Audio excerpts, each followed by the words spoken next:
Is there any DLC planned for the game? Like, I know it's quite early to say, but do you have any plans on adding DLC? Yes. What would DLC contain? Well, once you see the ending, you'll understand. I see. Okay. And do you think It'll make sense, though. Do you think you'll add like custom skins that you can put on SCPs? That's a troublesome area for sure. Because if we let like servers do that or whatever, they could put like that's skins true. or something, or like like swastika fucking skins. Like, no, we don't want any of that. So if it'd be anything, it'd be either curated or limited, or options. Okay. Like a menu or something. I was thinking like maybe just for single player that would be like 50-cent skins that you could just have for your own single player experience that you could buy on the Steam store. Yeah, that could be interesting. But the only problem is once you start adding stuff like that, people start to look down on you as a game. That's true. It's like, oh, they're only like, for they're money-hungry pieces microtransactions. of crap because they want money for the skins or whatever. And then it's like, it gives you like a image. I mean, as long as you don't have too many and you've only got a few and they're quite cheap, and you don't have like pay to win for multiplayer.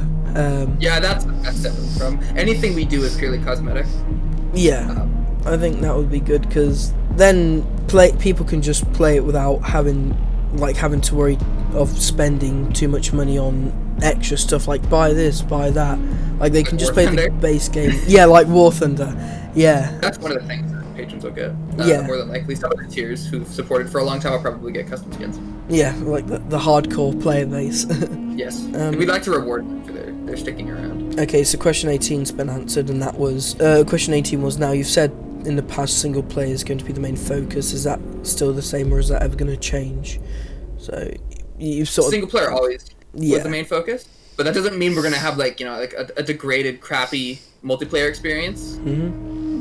It's the main focus, but it's also not like the main competency that we have as a group. Yeah. It's pretty clear that most people think that the multiplayer has to be like Secret Lab. It's not true. Yeah. There's a ton of other game modes. I can't believe that people think that's the only thing. Like, there's a ton of other game modes that are completely possible in an SCP game. We have a couple really cool ideas that we think people are really going to enjoy. Yeah. And it won't have the sort of limited kind of appeal factor that some of those games will have. And there's also not going to be like people spamming the intercom or whatever. Not to like shit on Secret Lab. Yeah. We're definitely going to have a different experience altogether. Yeah, and a different flavor. Yeah. Our server structure will probably be similar in terms of how you can like set it up and how you can host it and everything. Because I like the ability for people in communities to customize how they want to play. Yeah. If they want to do like capture the flag, or if they want to do the hunt differently with like different time limits or stuff, they can do that themselves if they want to. Yeah, and also when it comes to player host servers, they can be harder to moderate than ones that you're hosting yourself. It's also cheaper for us if players host. That's true.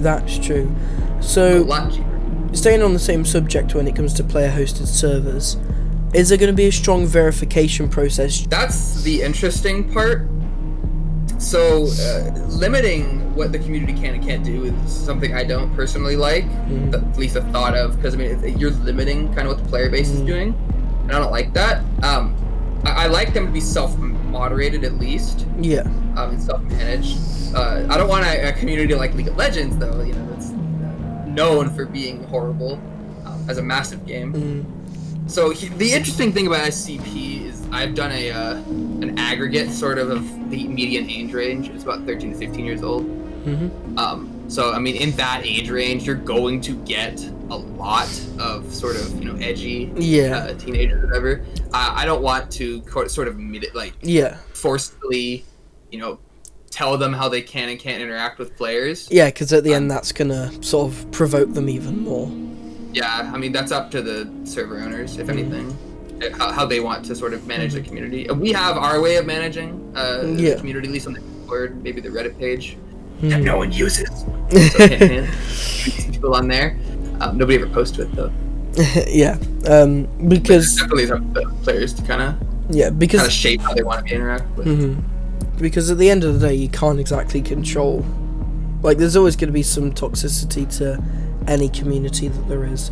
and like there will be cheating when it comes to multiplayer and speedrunning, and no one can completely prevent that.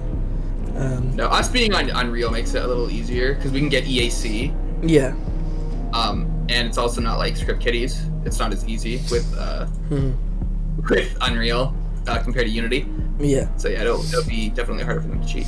Do you think if a server ever sort of stepped out of bounds that was, say, racist, focused on racism, would you take in and take action to stop that server from being racist? Because yes. Yeah. Because that could leave a bad mark on the game itself.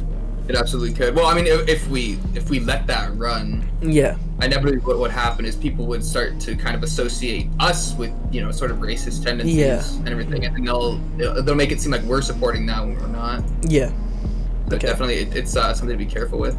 So, is the verification process going to be stronger than Secret Lab when sort of comparing it? Because Secret Lab's really the only other multiplayer SCP game there is, and I know you said it's not going to be anything like Secret Lab really, there's going to be different game modes, but when it comes to the verification process, is that going to be similar, or is there going to be an age restriction, or... It'll be like Battlefield, where you could just get a server, but it will be looked at, and it'll likely be, sort of kind of curated and checked in on a lot. So it's not just gonna be like willy-nilly when make a server. It's gonna be kind of regulated. Yeah, and there's gonna be checklists and stuff that need to be met, criterias, but it's not gonna be like super regulated like Secret Lab has you do this kind of what I believe is sort of an unnecessary process. We have to talk to them specifically to get it done, when I think you can totally automate that process, make it faster. And, what you mean their email verification process? Because I used to run servers on SCP, so I've got some insight. Yeah. Will you have a tech support channel for people who do want to set up a server but aren't exactly tech savvy? Yes, we'll also have a webpage. Okay. Probably YouTube videos too. I know that that would be useful. The head programmer would definitely want to make those because he likes kind of doing tutorials and stuff. I'll even do it too if I have. So is the UI going to be user friendly as well? Are you going to try and make that as user friendly as possible? No, we're trying to make it as difficult as possible so people hate the game. Of course, we're going to make it as easy to use as possible. Hopefully it's intuitive, because otherwise people just hate it and make it. And they'll be like, oh, worst game I've ever played, multiplayer, 0 out of 10, they'll just never try it. Yeah. So definitely UI is something good. I don't want to make people frustrated any more than they have to be with the game already. Yeah. Will players be able to get their server verified to go on, say, an official tab and, say, an unofficial tab for servers? Yes, we will also host our own servers. So if you want a clean vanilla experience, come on up to the HST Studios servers, because we'll have what you need. Yeah, we'll host our own. Yeah, because I think if you did allow, if there was a second verification process for people who wanted their server on an official tab, because I think some players do like to go to the official servers and see what official servers there are that aren't just run by the developers. I know that's definitely what we do. EA does that with Battlefield. They run their own servers. Because there is some sort of expectation that if you go on official, player-run servers that are unofficial will be more moderated and more clean when it comes to a community, and the expectation bars, I would say, higher in official to unofficial. Higher bar, sure. Yeah, so it'll be the highest bar, because if it's an official server, people want to come in, they want to get sort of the kind of raw vanilla, the way the multiplayer is meant to be experience kind of thing.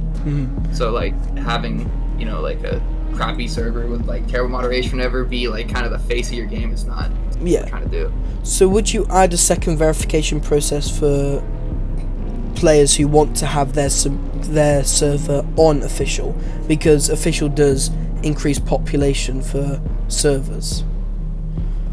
Yes, they'll have to go through a separate process. Okay. Completely separate. No, that's good to know then. Okay.